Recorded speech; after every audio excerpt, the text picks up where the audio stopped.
सर्वमंगले मांगल्ये शिवे सर्वार्थ साधिके शरण्ये त्र्यंबके गौरी नारायणी नमोस्तुते। जय माता दी। आज नवरात्रि का पहला दिन है और आज हम सुनेंगे श्री दुर्गा सप्तशती पाठ का पहला अध्याय, जो कि इस प्रकार है।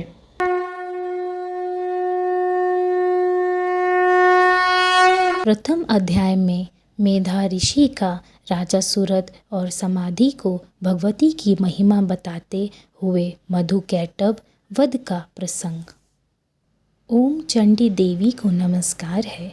मार्कंडेय जी बोले, सूर्य के पुत्र सावर्णी जो 8वें मनु कहे जाते हैं, उनकी उत्पत्ति की कथा विस्तार पूर्वक कहता हूँ, सुनो। सूर्य कुमार महाभाग सावर्णी भगवती महामाया के अनुग्रह से जिस प्रकार मनवंतर के स्वामी हुए, वही प्रसंग सुनाता हूँ। पूर्व काल की बात है। स्वारोचिष मनवंतरम में सूरत नाम के एक राजा थे, जो चैत्र वंश में उत्पन्न हुए थे। उनका समस्त भूमंडल पर अधिकार था। वे प्रजा का अपने और से पुत्रों की भांति धर्मपूर्वक पालन करते थे। तो भी उस समय कोलाद विध्वंसी नामक क्षत्रिय उनके शत्रु हो गए। राजा सूर्थ की दंड नीति बड़ी प्रबल थी। उनका शत्रुओं के साथ संग्राम हुआ। यद्यपि कोला विध्वंसी संख्या में कम थे, तो भी राजा सूरत युद्ध में उनसे परास्त हो गए। तब वे युद्ध भूमि से अपने नगर को लौट आए और केवल अपने देश के राजा होकर रहने लगे। समूची पृथ्वी से अब उनका अधिकार जाता रहा, किंतु वहाँ भी उन प्रबल शत्रुओं ने उस समय महाभाग राजा सूरत पर आक्रमण कर दिया। राजा का बल क्षीण हो चला था, इसीलिए उनके दुष्ट बलवान एवं दुरात्मा मंत्रियों ने वहाँ उनकी राजधानी में भी राजकीय सेना और खजाने को हथिया लिया। सूरत का प्रभुत्व नष्ट हो चुका था, इसीलिए वे शिकार खेलने बहाने घोड़े पर सवार हो वहाँ से अकेले ही एक घने जंगल में चले गए। वहाँ उन्होंने विप्रवर मेधा मुनि का आश्रम देखा, जहाँ कितने ही हिंसक जीव अपनी स्वाभाविक हिंसा वृत्ति छोड़कर परम शांति भाव से रहते थे। मुनि के बहुत से शिष्य उस वन की शोभा बढ़ा रहे थे। वहाँ जाने पर मुनि ने उनका सत्कार किया और वे मुनि श्रेष्ठ के आश्रम पर इधर उधर विचरते हुए कुछ काल तक रहे। फिर ममता से आकृष्टित होकर वहाँ इस प्रकार चिंता करने लगे, पूर्व काल में मेरे पूर्वजों ने जिसका पालन किया था, वही नगर आज मुझसे रहित है। पता नहीं मेरे दुराचारी भृत्यगण उसकी धर्मपूर्वक रक्षा करते हैं या नहीं। जो सदा मद की वर्षा करने वाला और शूरवीर था, वह मेरा प्रधान हाथी अब शत्रुओं के अधीन होकर न जाने किन भोगों को भोगता होगा। जो लोग मेरी कृपा, धन और भोजन पाने से सदा मेरे पीछे पीछे चलते थे, वे निश्चय ही अब दूसरे राजाओं का अनुसरण करते होंगे। उन अब वही लोगों के द्वारा सदा खर्च होते रहने के कारण अत्यंत कष्ट से जमा किया हुआ मेरा वह खजाना खाली हो जाएगा। ये तथा और भी कई बातें राजा सूरत निरंतर सोचते रहते थे। एक दिन उन्होंने वहाँ विप्रवर मेधा के आश्रम के निकट एक वैश्य को देखा और उससे पूछा, भाई तुम कौन हो? यहाँ तुम्हारे आने का क्या कारण है? तुम क्यों शोकग्रस्त और अनमन से दिखाई देते हो? राजा सूरत का यह प्रेम पूर्वक कहा हुआ वचन सुनकर वैश्य ने विनीत भाव से उन्हें प्रणाम करके कहा। वैश्य बोला, राजन, मैं धनियों के कुल में उत्पन्न एक वैश्य हूँ। मेरा नाम समाधि है। मेरे दुष्ट स्त्री पुत्रों ने धन के लोभ से मुझे घर से बाहर निकाल दिया है। मैं इस समय धन, स्त्री और पुत्रों से वंचित हूँ। मेरे विश्वसनीय बंधुओं ने मेरा ही धन लेकर मुझे दूर कर दिया है। इसीलिए दुखी होकर मैं वन में चला आया हूँ। यहाँ रहकर मैं इस बात को नहीं जानता कि मेरे पुत्रों की, स्त्री की और स्वजनों की कुशल है या नहीं। इस समय घर में कुशल से रहते हैं अथवा उन्हें कोई कष्ट है। वे मेरे पुत्र कैसे हैं? क्या वे सदाचारी हैं अथवा दुराचारी हो गए हैं? राजा ने पूछा, जिन लोभी स्त्री पुत्र आदि ने धन के कारण तुम्हें घर से निकाल दिया, उनके प्रति तुम्हारे चित्त में इतना स्नेह का बंधन क्यों है? वैश्य बोला, आप मेरे विषय में जैसी बात कहते हैं वह सब ठीक है, किंतु क्या करूं, मेरा मन निष्ठुरता नहीं धारण करता। जिन्होंने धन के लोभ में पड़कर पिता के प्रति स्नेह, पति के प्रति प्रेम तथा आत्मीय जन के प्रति अनुराग को तिला अग्नि दे मुझे घर से निकाल दिया है, उन्हीं के प्रति मेरे हृदय में इतना स्नेह है। सहामते गुणहीन बंधुओं के प्रति भी जो मेरा चित्त इस प्रकार प्रेम मग्न हो रहा है, यह क्या है, इस बात को मैं जानकर भी नहीं जान पाता। उनके लिए मैं लंबी सांसें ले रहा हूँ और मेरा हृदय अत्यंत दुखित हो रहा है।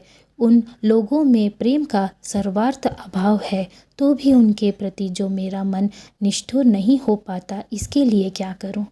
मार्कंडेय जी कहते हैं, ब्राह्मण तदनंतर राजाओं में श्रेष्ठ सूरत और वह समाधि नामक वैश्य दोनों साथ साथ मेधा मुनि की सेवा में उपस्थित हुए और उनके साथ यथा योग्य न्यायकुल विनयपूर्ण बर्ताव करके बैठे।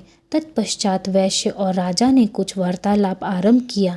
राजा ने कहा, भगवान, मैं आपसे एक बात पूछना चाहता हूँ, उसे बताइए।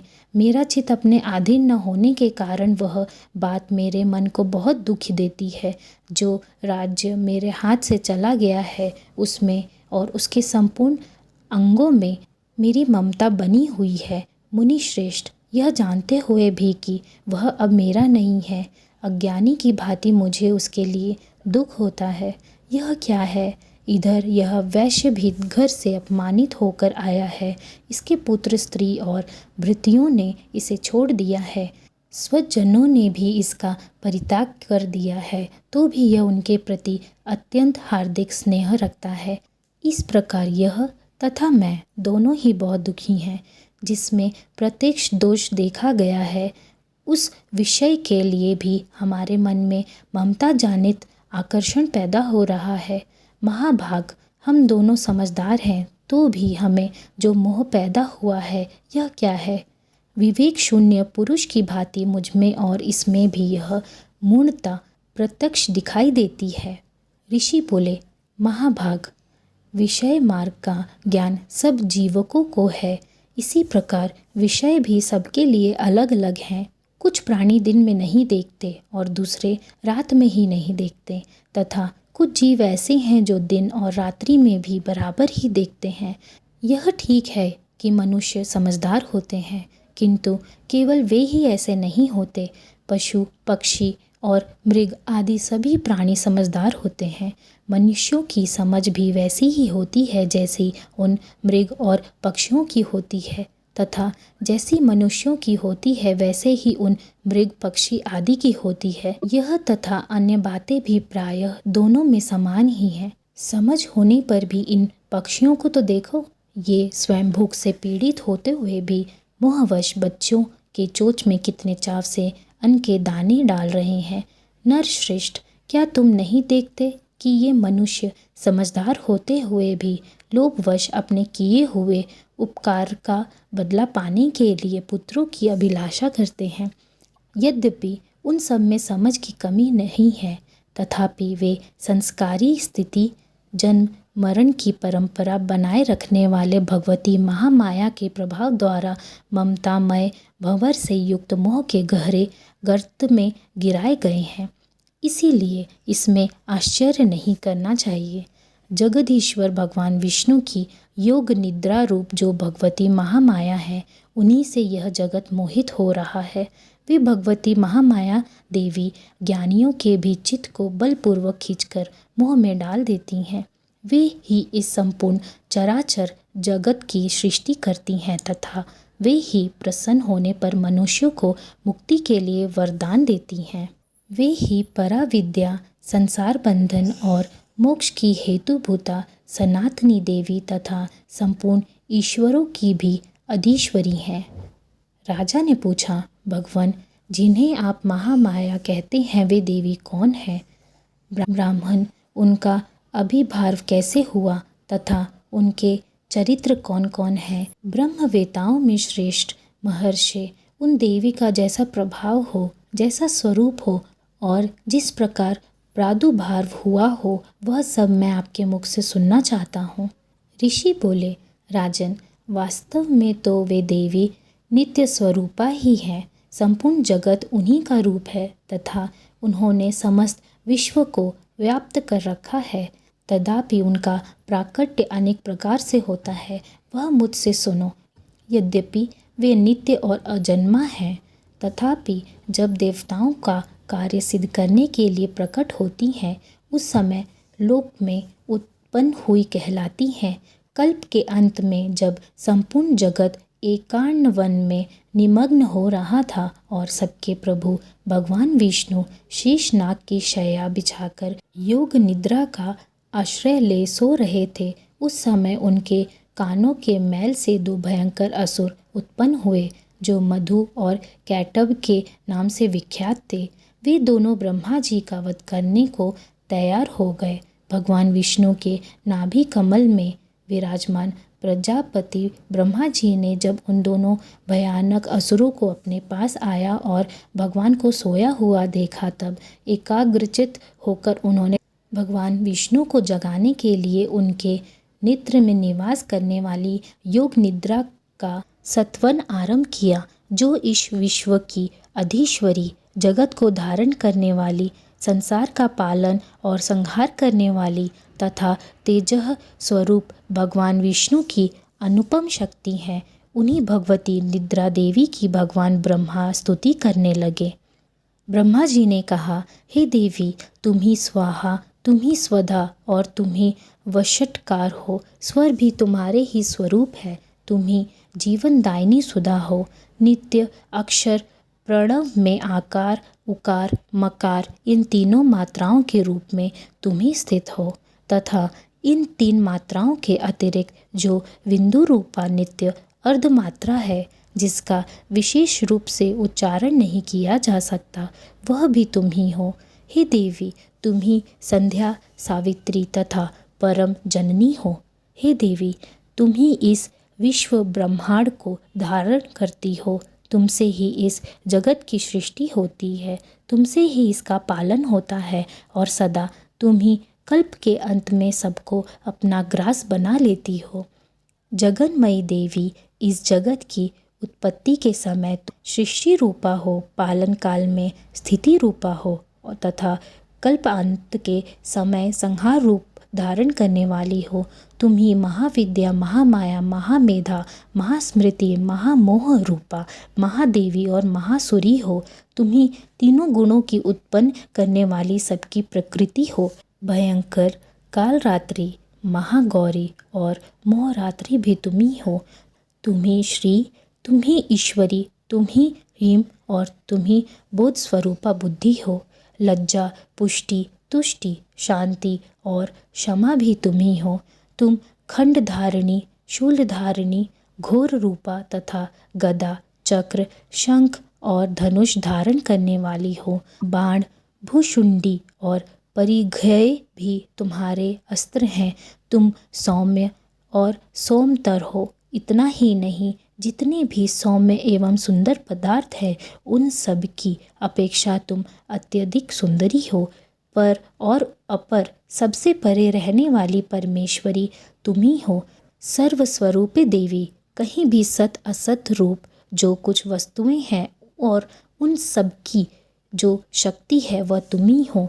ऐसी अवस्था में तुम्हारे स्तुति क्या हो सकती है। जो इस जगत की सृष्टि, पालन और संहार करते हैं, उन भगवान को भी जब तुमने निद्रा के अधीन कर दिया है, तब यहाँ तुम्हारी स्तुति करने में कौन समर्थ हो सकता है। मुझको, भगवान शंकर को तथा भगवान विष्णु को भी तुमने ही शरीर धारण कराया है, अतः तुम्हारी स्तुति करने की शक्ति किसमें है। हे देवी, तुम तो अपने इन उदार भावों से प्रशंसित हो। ये जो दोनों दूरदर्श असुर मधु और कैटभ हैं, इनको मोह में डाल दो और जगदीश्वर भगवान विष्णु को शीघ्र ही जगा दो। साथ ही इनके भीतर इन दोनों महान असुरों को मार डालने की बुद्धि उत्पन्न करो। ऋषि कहते हैं, राजन, तब ब्रह्मा जी ने वहाँ मधु और कैटभ को मारने के उद्देश्य से भगवान विष्णु को जगाने के लिए तमोगुणी अधिष्ठात्री देवी योग निद्रा की इस प्रकार स्तुति की। तब वे भगवान के नेत्र, मुख, नासिका, बाहु, हृदय और वक्षस्थल से निकलकर अव्यक्त जन्मा ब्रह्मा जी की दृष्टि के समक्ष खड़ी हो गई। योग निद्रा से मुक्त होने पर जगत के स्वामी भगवान जनार्दन उस एकांत वन के जल में शेषनाग की शैया से जग उठे। फिर उन्होंने उन दोनों असुरों को देखा। वे दुरात्मा मधु और कैटभ अत्यंत बलवान तथा पराक्रमी थे और क्रोध से लाल आंखें किए ब्रह्मा जी को खा जाने के लिए उद्योग कर रहे थे। तब भगवान श्री हरि ने उठकर उन दोनों के साथ 5000 वर्षों तक केवल बाहु युद्ध किया। वे दोनों भी अत्यंत बल के कारण उत्मत्त हो रहे थे। इधर महामाया ने भी उन्हें मोह में डाल रखा था, इसीलिए वे भगवान विष्णु से कहने लगे, हम तुम्हारी वीरता से संतुष्ट हैं, तुम हम लोगों से कोई वर मांगो। श्री भगवान बोले, यदि तुम दोनों मुझ पर प्रसन्न हो तो अब मेरे हाथ से मारे जाओ। बस इतना सा ही मैंने वर मांगा है, यहाँ दूसरे किसी वर से क्या लेना। ऋषि कहते हैं, इस प्रकार धोखे में आ जाने पर जब उन्होंने संपूर्ण जगत में जल ही जल देखा, तब कमल नयन भगवान से कहा, जहाँ पृथ्वी जल में डूबी हुई न हो, जहाँ सूखा स्थान हो, वहीं हमारा वध करो। ऋषि कहते हैं, तब तथास्तु कहकर शंख, चक्र और गदा धारण करने वाले भगवान ने उन दोनों के मस्तक अपनी जांघ पर रखकर चक्र से काट डाले। इस प्रकार ये देवी महामाया ब्रह्मा जी की स्तुति करने पर स्वयं प्रकट हुई थी। ओम दुर्गाय नमः।